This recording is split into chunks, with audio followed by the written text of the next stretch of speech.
et bienvenue pour le classement des news de la semaine. On a eu quoi cette semaine? Adobe qui nous sort un rapport sur l'explosion du shopping assisté par IA, plus 520%.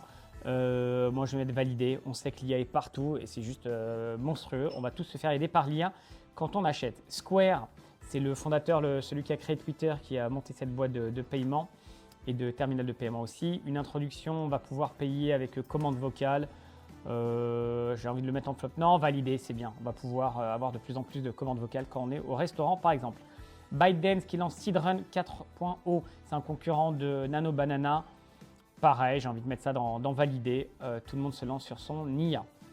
Amazon qui ouvre un entrepôt géant à Beauvais, 110 000 m² en 2026, c'est juste énorme. On va le mettre dans ici. Pour Amazon, le marché français, c'est un marché énorme et on le prouve avec ce superbe entrepôt.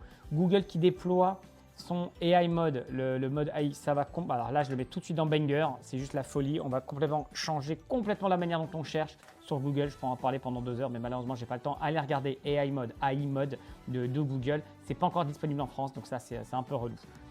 Undies qui lance un nouveau concept de magasin, Blush by Undies, porté par sa DG. Bon, écoute, c'est bien, je vais mettre ça validé. Shein, Temu, AliExpress, TikTok Shop, les Français ont dépensé plus de 6 milliards d'euros sur ces plateformes. Bah, ils sont partout, je vais le mettre en top, malheureusement, j'ai envie de dire, mais ils sont partout en tout cas. Grand Frais et Jiffy qui se rapprochent, donc Grand Frais va racheter des magasins Jiffy et en ouvrir une trentaine. Je vais le mettre dans validé. Et Kering, propriétaire de Gucci, qui est en hausse. L'action est au plus haut depuis 15 mois. Ça, moi, j'ai envie de le mettre dans le top parce que je ne m'y attendais pas du tout. Ça n'allait pas vraiment bien ces derniers temps pour Kering.